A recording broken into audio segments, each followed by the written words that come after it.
Hello my dear students, good morning. आज मैं professor SK. Tiwari आप लोगों को यूनिट 2 का एक जो इम्पोर्टेंट टॉपिक है विस्मृति यानी फॉरगेटिंग, उसको समझाने जा रहा हूँ। तो चलिए हम लोग समझते हैं कि विस्मृति, विस्मरण क्या होता है, इसके अर्थ को जानते हैं।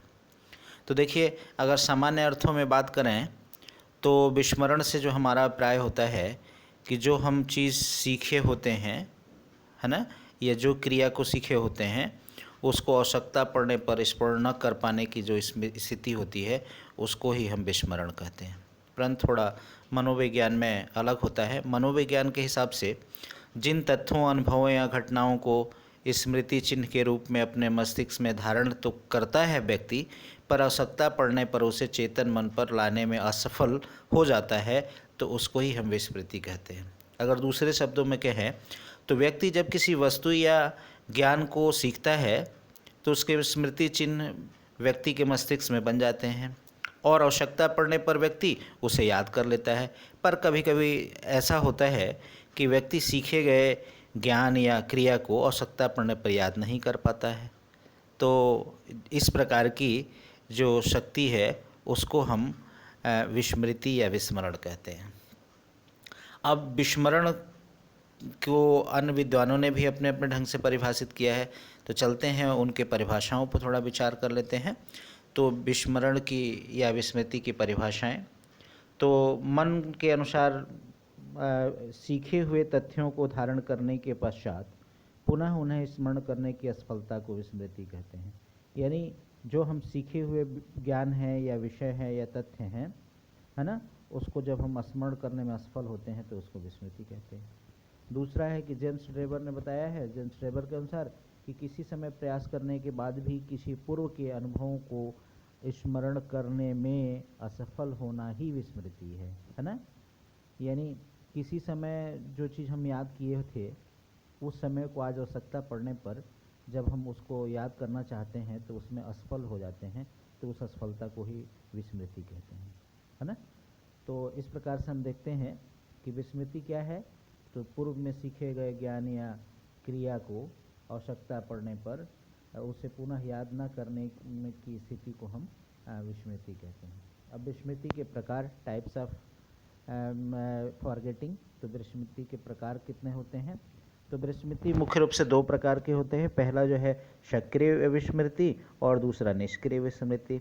तो सक्रिय विस्मृति के लिए व्यक्ति स्वयं जिम्मेदार होता है, क्योंकि हर व्यक्ति के जीवन में कुछ ऐसी घटनाएं अवश्य होती हैं जिनको हम भूल जाना ही अच्छा समझते हैं, अन्यथा वे सुखपूर्वक जीवन जीने नहीं देती हैं। तो ऐसी घटनाओं को, ऐसे यादों को व्यक्ति जानबूझकर भूल जाता है।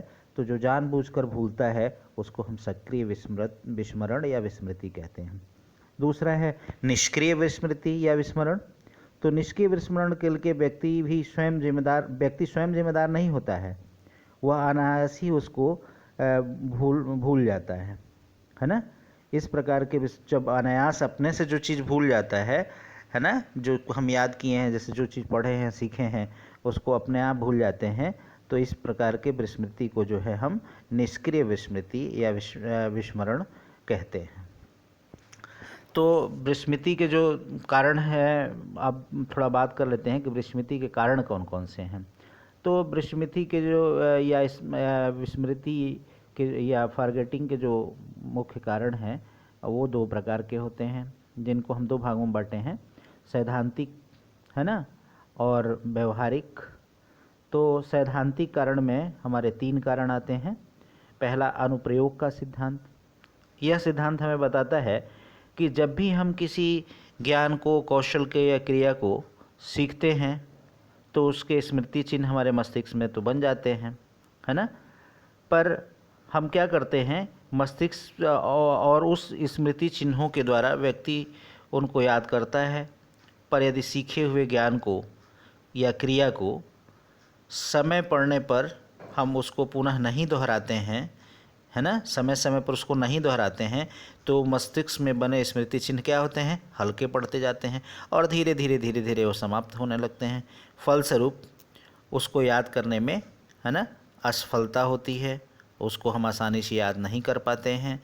तो यह आपका पहला जो है कारण है सैद्धांतिकरण के अनुप्रयोग का। यानी जो भी ज्ञान, हम कहने का मतलब है कि जो भी ज्ञान, कुशलता या योग्यता हम हासिल करते हैं और उसका समय समय पर जब हम प्रयोग नहीं करते हैं, तो इस प्रकार का जो विस्मृति होता है उसको अनुप्रयोग के सिद्धांत के नाम से जानते हैं।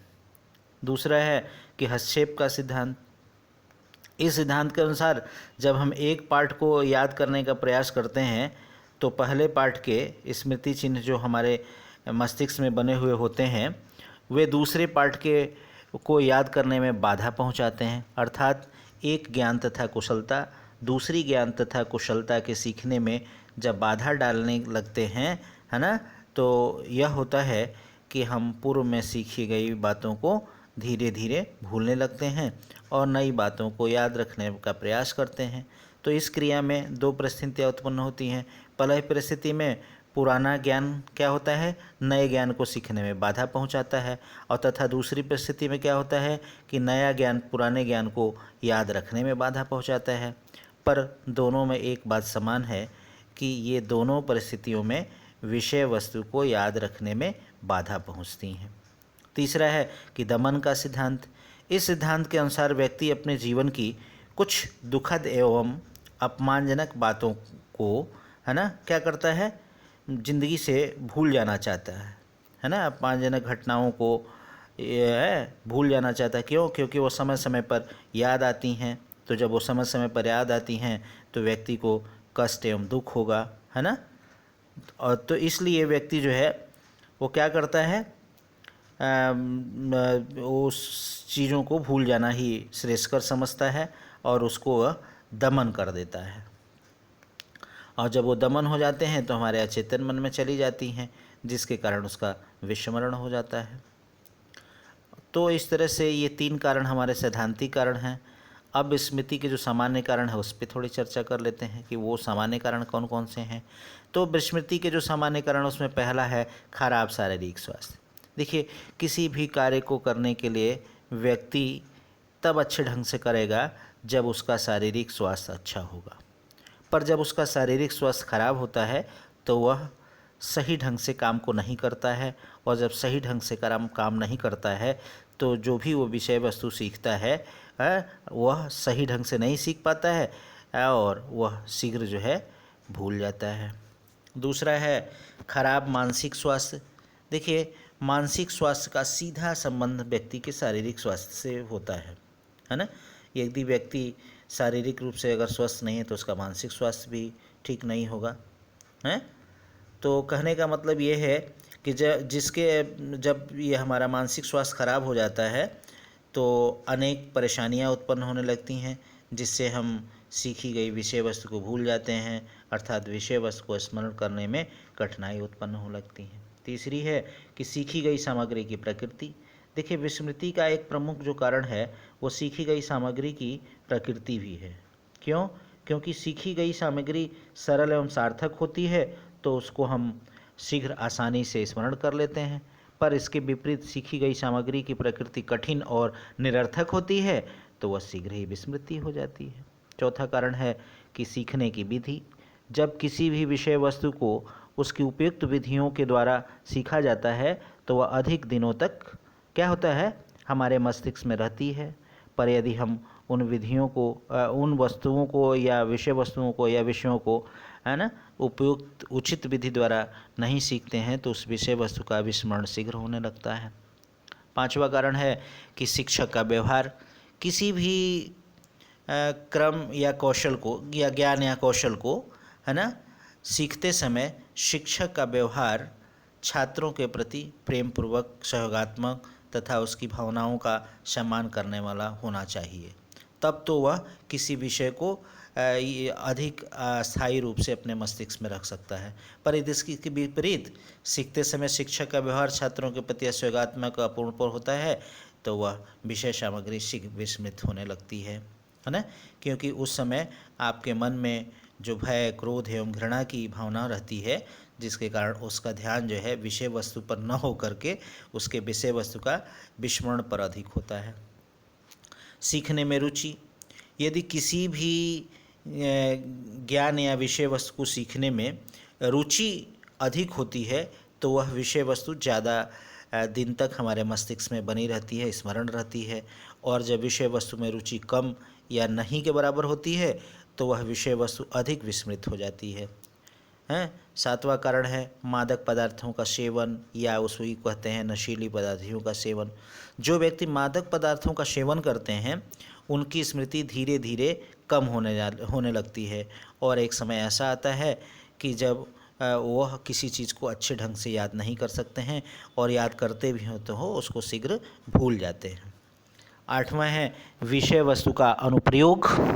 अनुप्रयोग मतलब जानते ही आप, प्रयोग न करना, है ना। तो अनुप्रयोग से हमारा तात्पर्य किसी सीखी गई सामग्री के प्रति व्यक्ति की उदासीनता, उपेक्षा का भाव, है ना, ये सब होता है, जिसके कारण सीखे गए ज्ञान या कौशल का विस्मरण हो जाता है।